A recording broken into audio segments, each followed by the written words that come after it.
ఆయుష్ ఉన్నంత వరకు ఇలాంటి అవకాశాలు వస్తాయి, అన్నిటినీ సద్వినియోగపరచుకోవాలి. ఉదయం మా పెద్దబ్బాయి అంటాడు, అమ్మ ఒక్క నిమిషమే, అమ్మ ఒక్క నిమిషమే అంటే ఆ ఒక్క నిమిషం నేను ఆగుతా, బస్సు ఆగదంటాను. వెంటనే లేచి నిలబడతాడు. నిజమే, అమ్మ ఆగుతుంది, బస్సు ఆగుతుందా?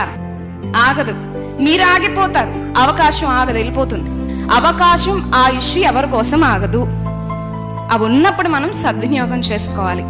అవకాశం ఉన్నప్పుడే దేవుడు మనకి ఎక్కడెక్కడ ఏ అవకాశాలు ఇచ్చారో, వ్యక్తిగతంగా మార్పులు చేసుకోవడానిక, కుటుంబ పరంగా మార్పులు చేసుకోవడానిక, సంఘములో మార్పులు చేసుకోవడానిక, సేవలో మార్పులు చేసుకోవడానిక, భాషలోన, అది ఏదైనా సరే ఉన్న అవకాశాన్ని మనం ఏం చేయాలండి? సద్వినియోగపరచుకోవాలి. ప్రియమైన వారులారా, ఆయుష్ ఉన్నప్పుడు వీటిని మనం సద్వినియోగపరచు. ఎలా ఉండాలంటే, మనం పోయిన మన స్మృతులు మిగిలిపోవాలి. అలా మిగిలిపోవాలంటే అవకాశాన్ని జార విడుచుకున్న వాళ్ళకి అవి రావు.